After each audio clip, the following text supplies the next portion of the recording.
Жалаловлар гаиләсе ел сайын 15 февральдә кеше ватаннарына кайта. Тормыш иптәше Рәшиткә теләктәшлек күрсәтеп, Роза ханым халәк булган сугышчы интернационалистлар һәйкәленә кызыл кәнәферләр сала.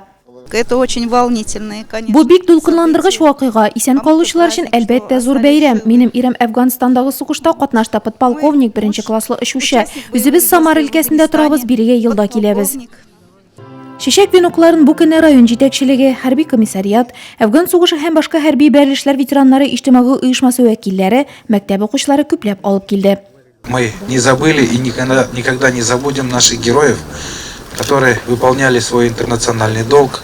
Вечная память погибшим, сложившим голову, честь и слава тем, кто живые здесь рядом с нами находится. Әфган сугышында Нурлат үзенең 5 улын югалта, һәр кайсының исеме һәйкәлдәге тактага уеп язылган. Исән калып туган якларына кайтучыларга юбилей медальләре һәм рәхмәт хатлары тапшырыла. 345-нче аерым парашют десант полкында механик машина йөртүче булып хезмәт иткән Раил Моратовның Кызыл Йолдыз ордены янына тагы берсе өстәлде. Хәрби бурычны үтәгәндә ул каты яралана. День памяти на сегодня. Халек булган дусларымны искә төшерәм. 19 яшьтә берәүнең дә үләсе килми. Тормыш башланган гына чак, алар инде китеп барды.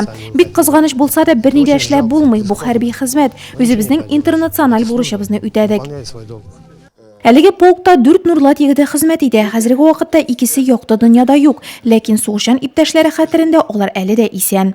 Я рад, что я второй. Мин 345-нче полкта хезмәт итүемә бик шат. Раил белән бергә булдык. Күптән түгел Мәскәүдә булып кайттым. 11 февральдә безнең полк очрашу үткәрде.